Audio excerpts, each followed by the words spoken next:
Et salut, bienvenue sur cette 5e capsule blog où on va parler de l'aliment. Je t'invite à aller découvrir avant le texte qui est sur mon blog que tu retrouves en lien dans le descriptif. Je te souhaite une belle écoute. Bonjour. Aujourd'hui, on va explorer une idée qui résonne pas mal en ce moment, être aligné. C'est un mot qui paraît simple, mais en fait, ça cache une quête assez complexe. Comment on fait pour être vraiment en accord avec soi, avec ses choix, ses paroles, ses actes? Mmh. Pour y réfléchir, on a en texte, un peu comme un journal intime, qui s'appelle l'aligné. Et ça part d'une anecdote du quotidien pour aller beaucoup plus loin. L'objectif, c'est d'essayer de voir ensemble ce que ça veut dire, cet alignement, pourquoi c'est si important pour l'auteur, et puis comment ça se voit ou pas dans nos vies, quoi. On va suivre un peu ces réflexions. Et ça commence avec une scène assez banale, finalement, une discussion entre l'auteur et son fils. Il a 14 ans. Oui. Il a un livre à lire pour les cours. Et direct, il dit « Je ne le lirai pas ». Bon.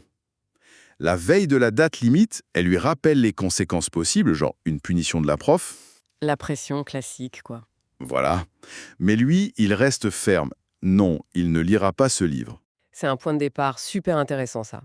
Parce que ça pourrait juste être une histoire d'ado qui défie l'autorité, point. Mais là, non. Ça devient, comment dire, un déclencheur. Ce refus, qui semble banal, ça pousse l'auteur à penser à un truc plus profond. La cohérence. C'est ça. La cohérence entre ce qu'on dit vouloir faire, ce qu'on dit même un refus, et ce qu'on fait vraiment à la fin. C'est un peu comme un miroir, ce moment pour elle. Exactement. Et sa réaction à elle, c'est vraiment là que ça devient intéressant. Elle raconte son cheminement. D'abord, elle est amusée par l'assurance de son fils, puis Surprise. surprise par sa propre prise de conscience. Ah oui. Elle réalise que son fils, en fait, en tenant bon sur son refus de lire un livre qui visiblement ne l'intéresse pas, il est aligné.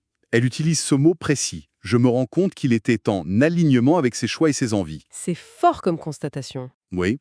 Surtout qu'elle avoue que ce choix, en tant que mère, ça lui plaît pas du tout, évidemment. D'ailleurs, le fils, lui, il a l'air complètement perdu. Le texte dit « ses grands yeux, l'air de me dire mais de quoi elle parle ?» Ah oui, j'imagine la scène. Mais c'est là qu'on touche du doigt la définition de l'alignement qui se dessine dans ce texte. Ce n'est pas une question de bien ou de mal au sens moral habituel, Non. c'est une question de congruence, d'harmonie entre ce qu'on pense, ce qu'on dit, ce qu'on fait, notre vision des choses. Pour le fils, c'est clair comme de l'eau de roche, hein. Il a dit non, il fait non, parole et acte égale OK. Et l'auteur, elle va même plus loin pour lui expliquer. Elle lui dit, si tu avais cédé, si tu avais lu ce livre sans envie, juste par peur des ennuis ou pour faire plaisir, Hmm. bah là, justement, tu n'aurais pas été aligné. Tu aurais fait le contraire de ce que tu ressentais, de ce que tu avais dit clairement. Tu ne serais plus en accord avec toi-même, c'est ce qu'elle lui dit. Ça change complètement la perspective sur l'obéissance, la conformité. Et pour être sûr qu'ils comprennent bien, elle prend un autre exemple. Un truc qu'ils ont dû vivre quand on se sent obligé d'aller quelque part. Ah oui. Une soirée, un événement, alors qu'on a zéro envie. Juste pour pas vexer ou parce que ça se fait. Le classique. Voilà. C'est présenté comme un cas typique de désalignement. Et ce qui est intéressant, c'est qu'elle note que son fils, lui, il a plutôt tendance à dire franchement quand il n'a pas envie dans ces cas-là. Donc, même dans le refus social, il y aurait déjà une forme d'alignement, paradoxalement. Tout à fait. Cette capacité à dire non quand on pense non, c'est une facette de cet alignement. Mais, et ça c'est vraiment une nuance super importante qu'elle apporte, Oui, être aligné, ce n'est pas juste suivre ses pulsions, ses envies ou ses refus du moment, comme ça, sans réfléchir. L'alignement authentique, comme elle le décrit, ça inclut une dimension de responsabilité. ah, la responsabilité. Oui, celle d'accepter, d'assumer les conséquences de ses choix, de ses actes. Elle félicite son fils pour sa cohérence, d'accord? Mais elle lui dit bien, être aligné, ce sera aussi accepter les conséquences de ses actes. C'est ça qui fait le lien entre l'intégrité intérieure, être fidèle à soi, et la réalité extérieure, avec ses règles, ses réactions, les sanctions possibles. L'alignement, c'est pas une bulle hors du monde, c'est une façon d'être dans le monde, mais en étant conscient des répercussions de sa propre cohérence. Cette idée de conséquence, elle est vraiment centrale. Et ça amène l'auteur à se regarder le même, de façon assez courageuse, je trouve. Hum, hum. Elle se pose la question directe. Pourquoi ça l'a dérangé au début, cette cohérence de son fils? Sa décision de ne pas lire ce livre? Pourquoi cela ne m'a guère plu? Et là, elle liste ses propres pensées. C'est presque un dialogue intérieur. Que va-t-on penser de moi? La peur du jugement sur elle en tant que mère. Classique. Quoi? Il n'est pas parfait? Cette pression qu'on se met pour avoir un enfant modèle, pourquoi il ne fait pas ce qu'on lui demande? Le réflexe de l'autorité, de l'obéissance attendue. Et puis cette pensée qui est particulièrement révélatrice. L'idée qu'il aurait pu le cacher. Faire semblant, lire en douce. Cela m'aurait évité toute cette réflexion. Ouh là. Ça montre bien comment, parfois, on préfère l'illusion à une vérité qui nous secoue un peu, non? Carrément. C'est une introspection qui parle beaucoup, je trouve. Ça met en lumière un mécanisme psy assez courant, hein. Notre réaction face aux choix des autres, surtout nos proches, elle est souvent filtrée par nos propres angoisses, nos attentes, nos projections. C'est ça. Elle prend conscience que son malaise, au début, ça ne venait pas de l'acte de son fils en soi. Sa décision d'être cohérent avec son désintérêt, ça venait de ses propres soucis. L'image qu'elle renvoie, son idéal de l'enfant parfait selon des normes extérieures. Et la conclusion qu'elle tire, elle est fondamentale, puisque ce ne sont pas mes choix, mais ceux de mon adolescent qui expérimentent la vie. Il y a là une reconnaissance de l'autre, de son parcours d'apprentissage. Mhm. L'idée, c'est pas de le laisser faire n'importe quoi sans aucun cadre, elle parle d'éviter les conséquences trop graves, mais c'est de lui laisser l'espace pour faire ses expériences, même si ça implique des erreurs ou des petites sanctions. C'est accepter que l'apprentissage, ça passe aussi par là. Et cette réflexion, elle s'élargit ensuite, du cas personnel aux contraintes plus généraux de la société. Le texte parle de l'impact des cadres sociaux, l'école notamment. Oui. Il cite ces injonctions qu'on entend tout le temps.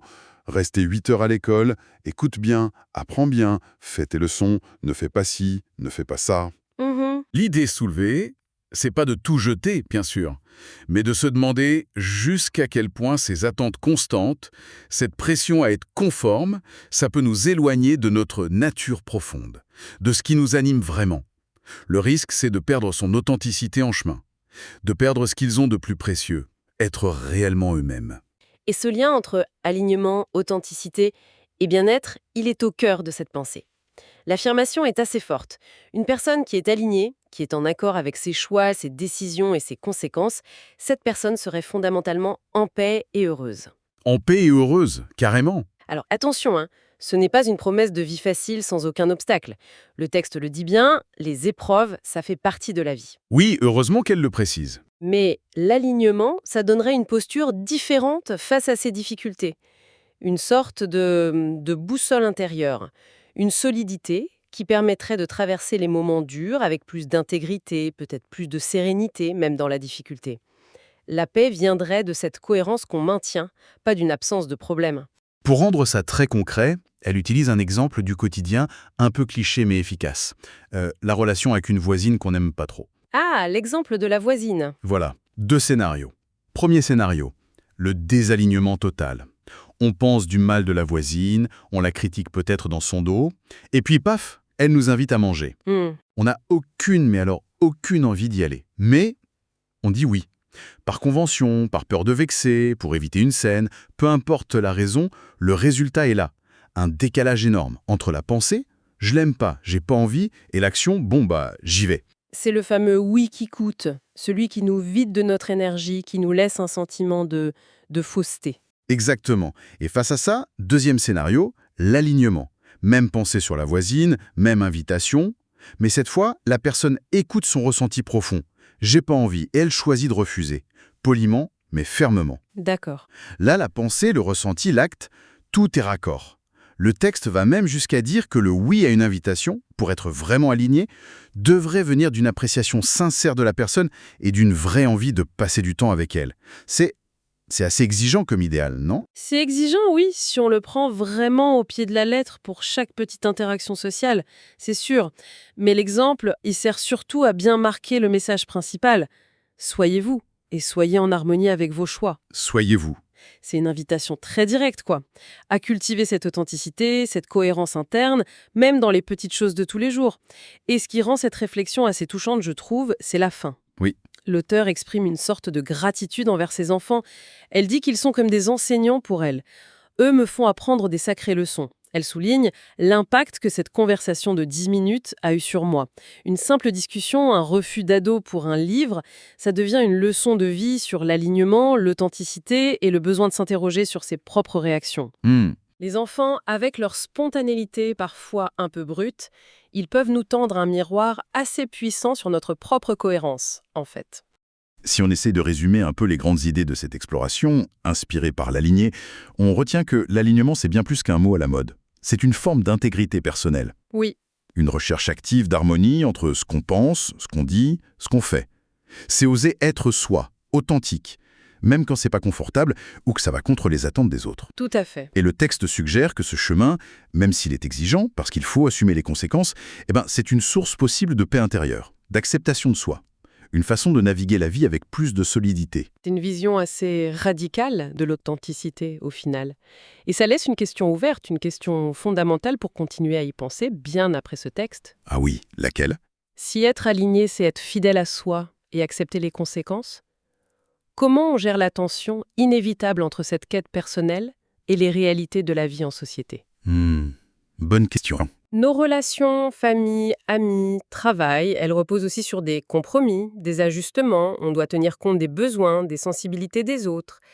Où est-ce qu'on met le curseur entre affirmer son authenticité, qui est valorisée ici comme source de paix, et le risque de créer des frictions, des conflits, voire de s'isoler, que cette même authenticité peut parfois provoquer? Trouver cet équilibre hyper délicat entre rester fidèle à soi et être en connexion harmonieuse avec les autres, c'est sans doute là tout l'art et toute la difficulté de vivre une vie alignée au quotidien. C'est une question qui reste ouverte, à méditer, je crois. Et ça y est, cette capsule blog est terminée. Je t'invite à aimer, commenter, partager et t'abonner si tu ne veux pas louper les prochaines capsules blog. Et puis, je te souhaite une très belle semaine et je te dis à très vite pour une prochaine capsule.